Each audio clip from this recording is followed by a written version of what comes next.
Channel all in one में तो BPSC का सिलेबस हम देखेंगे और साथ ही किताब भी देखेंगे कि कौन कौन सी किताब पढ़कर हम बीपीएससी का सिलेबस कवर कर सकते हैं। तो आपके लिए ये वीडियो बहुत इम्पोर्टेंट है। हम बीपीएससी का सिलेबस कवर करके वो सब सोर्स भी कवर करेंगे जिसको पढ़ करके हमारा पूरा सिलेबस कंप्लीट हो जाए। देखिए, कुछ पढ़ने से पहले सबसे ज़्यादा ज़रूरी होता है कि हमें क्या नहीं पढ़ना है, ये जानना बहुत ज़रूरी है। तो जब आप इस तरह से ऐसे बड़े एग्ज़ाम की तैयारी करते हैं तो सबसे ज़्यादा इम्पोर्टेंट हमारे लिए होता है कि हमारे पास एक निश्चित समय में सब कुछ हमें समझना होता है, पढ़ना होता है। तो आपको बहुत कुछ ऐसे विषय हैं, बहुत सारे ऐसे टॉपिक हैं, बहुत सारे ऐसे करंट अफेयर हैं जो आपकी परीक्षा में पूछा नहीं जा रहा है, एग्ज़ाम में कोई फ़ायदा नहीं। लेकिन एक कहते हैं कि नॉलेज के कचड़े का डब्बा जैसे कैसे भरते रहते हैं कचड़े के साथ, तो वैसे ही अपने दिमाग को जो है उन तमाम चीज़ों से जो है डालते रहते हैं, लेकिन उससे कोई फ़ायदा होता नहीं है। ठीक है, तो सिलेबस को समझिए, सिलेबस समझ करके उसके अकॉर्डिंग किताब पढ़िए और जो चीज़ें जितना ज़रूरी है वो पढ़िए, बार बार पढ़िए। एक ही सोर्स को पकड़ के उसको पढ़ते रहिए जब तक कि एग्ज़ाम आपका क्लियर ना हो जाए। तो निश्चय ही जो बड़े बड़े जो लोग कामयाब हुए हैं, जो परीक्षा पास किए हैं, जितने भी कैंडिडेट हैं, आप उन तमाम कैंडिडेट को उठा के देख लीजिए। वो सबका यही कहना है कि वो एक ही सोर्स को पढ़ते हैं, बार बार पढ़ते हैं और जो बहुत सारी किताब जो मार्केट्स में उपलब्ध है वो सारी किताब के पीछे नहीं भागते। तो यही सलाह हम आपको सभी को देंगे कि आप जो है जिस तरीके से आपको सिलेबस यहाँ बताया जा रहा है और जो किताब आप चयन करते हैं वही किताब पकड़ करके आप जो है लगातार उसके पीछे जो है आपको मेहनत करना है। आपको ज़्यादा जो है इधर उधर की फिर जो है दिमाग लगाने का ज़रूरत नहीं है। तो प्रीलिम्स परीक्षा ये जीएस पेपर 1 आपका 150 नंबर का होता है। देखिए, आप जानते हैं, सभी जानते हैं कि 150 नंबर का होता है। ये प्रश्न पत्र जो आपको मिलेगा हिंदी में भी रहेगा, अंग्रेजी में भी रहेगा। तो कैलकुलेटर वगैरह ये सब ले जाने का अनुमति नहीं होता। ये सब सारी बेसिक सी बातें हैं जो आप जानते हैं। आईडी कार्ड आपको ले जाना होता है 2 गो, फिर आप फ़ोटो लेके जाना होता है परीक्षा केंद्र में, ठीक है, परीक्षा देने के लिए। तो 150 नंबर का है और ये 150 नंबर में जो आपसे सवाल पूछा जाएगा, किन किन टॉपिक से पूछा जाएगा, ये देख लेंगे। ठीक है, अब देखिए, प्रारंभिक परीक्षा में अगर आप उत्तीर्ण हो जाते हैं, पास हो जाते हैं, तो फिर आपको जो है मेंस लिखने का अवसर प्राप्त होगा। मेंस में आप जानते हैं कि ये आपको सामान्य हिंदी का पेपर होगा जिसका नंबर नहीं जुटा जाएगा। 100 अंक का होगा जिसमें आपको 30% लाना पड़ेगा। फिर दूसरा पेपर होगा समान अध्ययन, ये नंबर जुटा जाएगा, जीएस का पेपर होगा, 3 घंटे की इसकी भी पेपर होगी। फिर दूसरा पेपर होगा समान अध्ययन पत्र 2 जिसका नंबर 300 ही होगा, 3 घंटा समय दी जाएगी। तो पहला पेपर क्वालिफाई पेपर है, हिंदी का जो पेपर है ये पेपर क्वालिफाई पेपर है। 100 नंबर में है 30 नंबर लाना, ठीक है, 3 घंटे का टाइम है। दूसरा पेपर आपका जो है मेन स्टैटिक पेपर है जिसमें आपको 300 नंबर में तीनों 100 नंबर जुटा जाएगा, जो आप प्राप्त करेंगे वो आपको प्राप्त होगा। फिर दूसरा पेपर है। इसी के साथ आगे आपको एक वैकल्पिक विषय चुनना होगा जिसका 2 पेपर आपको मिलेगा, ठीक है, ऐच्छिक विषय आपको चुनना होगा। तो ऐच्छिक विषय चुनने के लिए आपके पास जो है कितने सब्जेक्ट हैं, टोटल यहाँ पे 37 सब्जेक्ट है।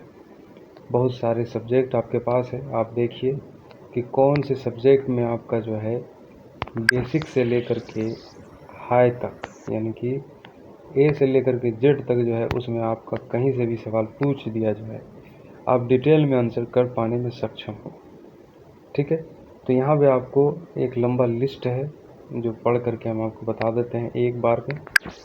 कृषि विज्ञान, मानव विज्ञान, रसायन विज्ञान, वाणिज्य शास्त्र तथा लेखा विधि, विद्युत इंजीनियरिंग, भू विज्ञान, श्रम समाज कल्याण, प्रबंधन, यांत्रिक इंजीनियरिंग, भौतिकी, मनोविज्ञान, समाज शास्त्र, प्राणी विज्ञान। एक लिस्ट है, आप इसको पढ़ लीजिए। आप 37 तक जो है ये लिस्ट दिया हुआ है। इसमें जो आपके अनुकूल जो आपको सब्जेक्ट लगता है वो सब्जेक्ट चुनकर आप आगे का जो है रास्ता ले सकते हैं, ऑप्शनल चुन करके। अब देखिए, ये ऑप्शनल के जो पेपर हैं ये आपके नंबर्स को बढ़ाने का काम करेगा। अगर आपका ऑप्शनल बिल्कुल मजबूत है तो समझिए कि ये जो है स्कोर मेकिंग का काम करेगा। आपको आने वाले जो जितने भी जो बनेंगे, आपके नंबर बनेंगे, कंक्लूजन जो बनेगा लास्ट में, उसमें ये काफ़ी हेल्पफुल होगा। अब देखिए, तीसरा भाग इसका होता है व्यक्तित्व परीक्षण, यानी कि इंटरव्यू आपको देना पड़ेगा। और इंटरव्यू के जो मार्क्स होंगे ये 300 नंबर में 300 नंबर नहीं होंगे, ये आपके नंबर होंगे 120। ठीक है, इंटरव्यू के 120 नंबर पूछे जाएंगे। तो मुख्य परीक्षा और इंटरव्यू ये सब लगा करके आपका जो है स्कोर 900 नंबर का बनता है। 900 नंबर में आप 1020 अंक बनता है। 900 अंक बन गया आपका वो जो आपने पेपर लिखा।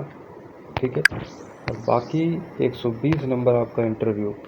तो 900 और 120 ये लगा करके आपका 1020 नंबर का अंकों का आपका जो है कंपटीशन होगा। 1020 में से जितना नंबर आप लाएंगे उतना आपका रैंक बनेगा और उस हिसाब से आपको पद मिलेगा। कौन कौन से पद मिलते हैं, बीपीएससी कौन कौन सा पद देता है, संघ लोक सेवा आयोग आपको पद देगा।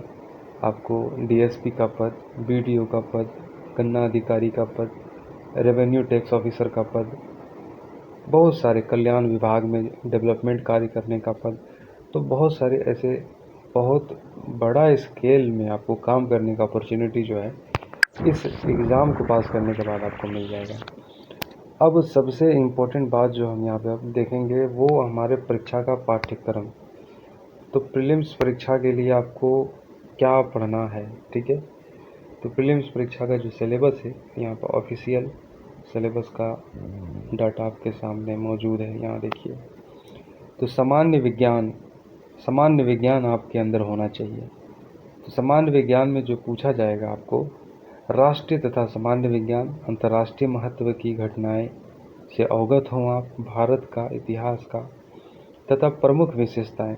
इतिहास जो भारत से जुड़ा हुआ है, समसामयिक घटनाएं, विज्ञान से क्षेत्र से अंतर्राष्ट्रीय महत्व के मुद्दे, इन सभी मुद्दों के बारे में आपको बेसिक सा जो है इंफॉर्मेशन होना चाहिए।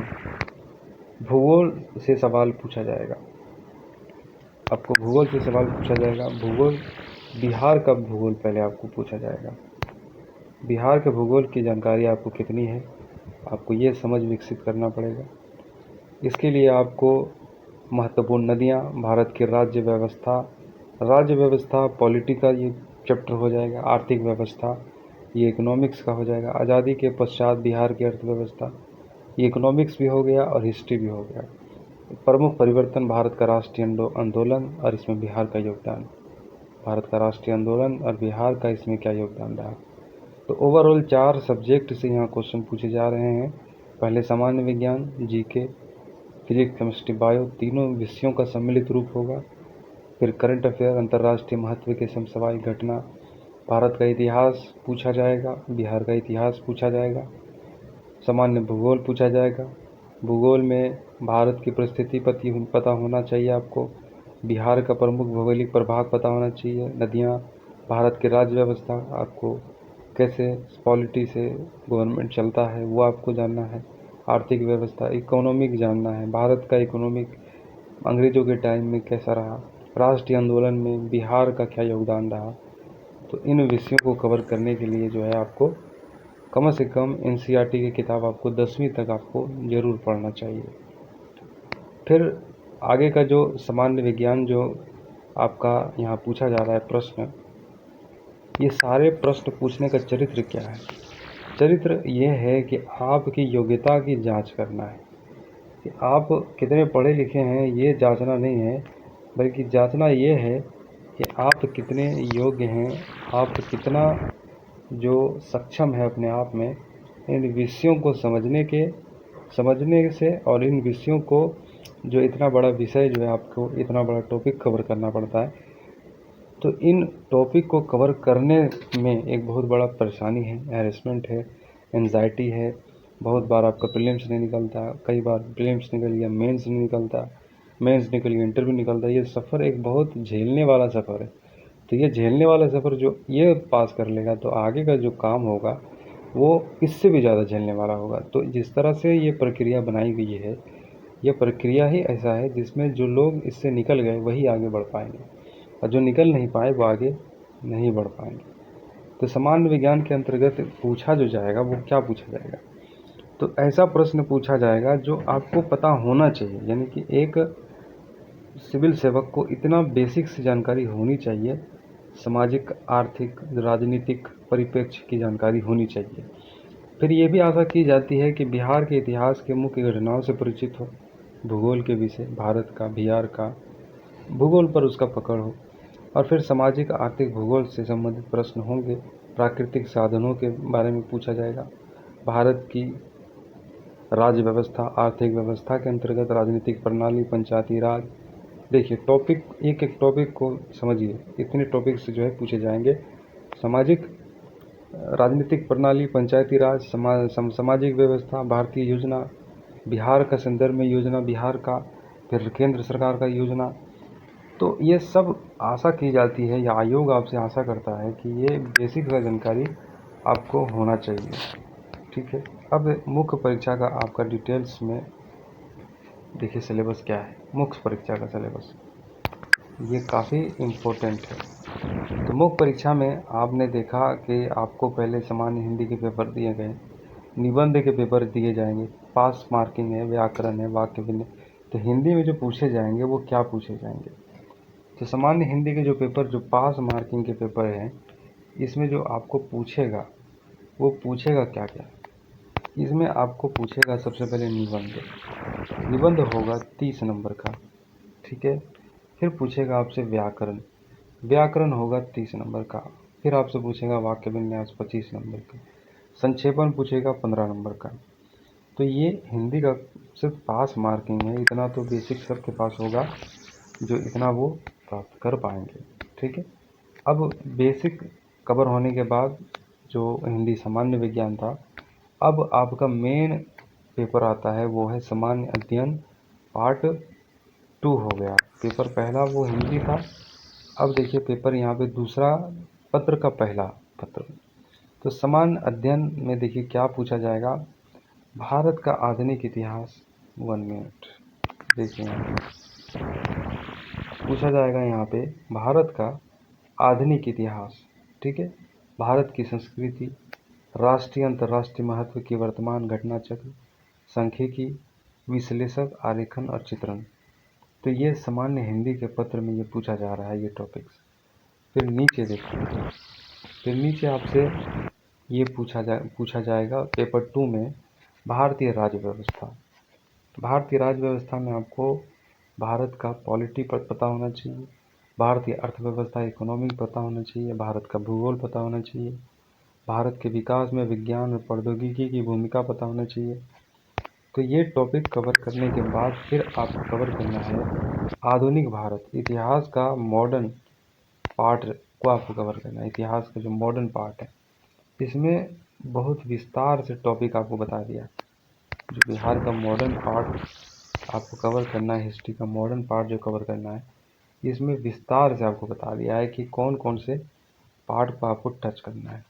तो आधुनिक भारत बिहार के संदर्भ में इतिहास और भारतीय संस्कृति के अंतर्गत लगभग 19वीं शताब्दी के मध्य भाग से लेकर देश के इतिहास की रूपरेखा के साथ साथ गांधी, रविंद्रनाथ टैगोर, नेहरू से संबंधित प्रश्न सम्मिलित होंगे।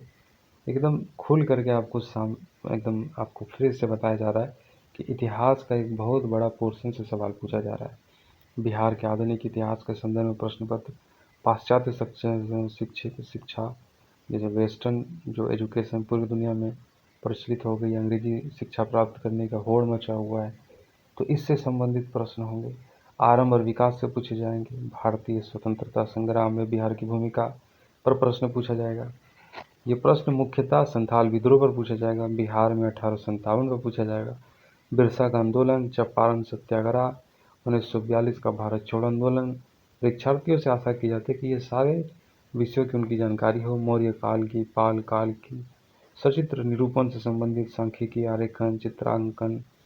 तो ये सब विषय इतिहास के आयोग आपसे आशा करता है कि आपको जानकारी होनी चाहिए। ठीक है, अब देखिए पॉलिटी का पे जो है टॉपिक से सवाल पूछा जाएगा। पॉलिटी से सवाल ये पूछा जाएगा, ये भारतीय राज्य व्यवस्था से खंड भारत की बिहार की राजनीतिक व्यवस्था, भारतीय अर्थव्यवस्था, बिहार के भूगोल से संबंधित, भारत में योजना, भारत में भौतिक आर्थिक सामाजिक भूगोल से संबंधित प्रश्न, भारत में विकास विज्ञान प्रौद्योगिकी के महत्व से संबंधित प्रश्न। तो इस तरह से 4 सब्जेक्ट जो है आपसे पूछा जा रहा है। ठीक है, अब यहाँ पे जो डिटेल्स जो देख रहे हैं कि एक बहुत लंबा जो है 100 पेज का यहाँ पे विषय बताया गया है। तो यहाँ पे क्रमवार जो 37 हमने देखा था वो ऑप्शनल के पेपर, उसका डिटेल यहाँ दिया गया है कि कौन कौन से कवर करेंगे। तो जिस भी टॉपिक को आप चुनते हैं, आप जिस भी टॉपिक को चुनते हैं, आप उस टॉपिक में क्या क्या पूछा जाएगा फिर से जो है उसका डिटेल आपको किसी वीडियो में मैं आपको प्रोवाइड कर दूंगा। बेसिक से जो लोग चुनते हैं, इतिहास चुनते हैं, भूगोल चुनते हैं, राजनीतिक शास्त्र चुनते हैं, समाज शास्त्र चुनते हैं, तो जो भी वो चुनते हैं तो उसका डिटेल्स जो है फिर वो ऑफिशियल वेबसाइट बीपीएससी के वहाँ से डाउनलोड करके देख सकता है। अब पढ़ना क्या है, देखिए 4 कोर सब्जेक्ट यहाँ पर हमने देखा, इतिहास, भूगोल, अर्थशास्त्र और फिर सामान्य विज्ञान। तो सामान्य विज्ञान के लिए एनसीईआरटी काफ़ी है, फिजिक्स केमिस्ट्री बायो के लिए। आप 6 से लेकर के 10 तक एनसीईआरटी पढ़ लें विज्ञान के, कंप्लीट हो जाएगा, कोई किताब पढ़ने की ज़रूरत नहीं है, बार बार उसी को रिपीट किया जाए। इसी के साथ बाकी विषयों को भी 6 से 10 तक एनसीईआरटी पढ़ लें, आपका एक बेसिक जो है दिमाग में आपको आ जाएगा, मैच्योरिटी भी आपके अंदर आ जाएगी। और फिर लगातार रिवीजन करने से स्टैंडर्ड बुक पढ़ने में आपको फिर मज़ा आएगा, बढ़िया लगेगा। तो फिर स्टैंडर्ड बुक में आपको फिर एक स्पेक्ट्रम की किताब पढ़ लेनी है जो मॉडर्न के सारे टॉपिक कवर कर देगा।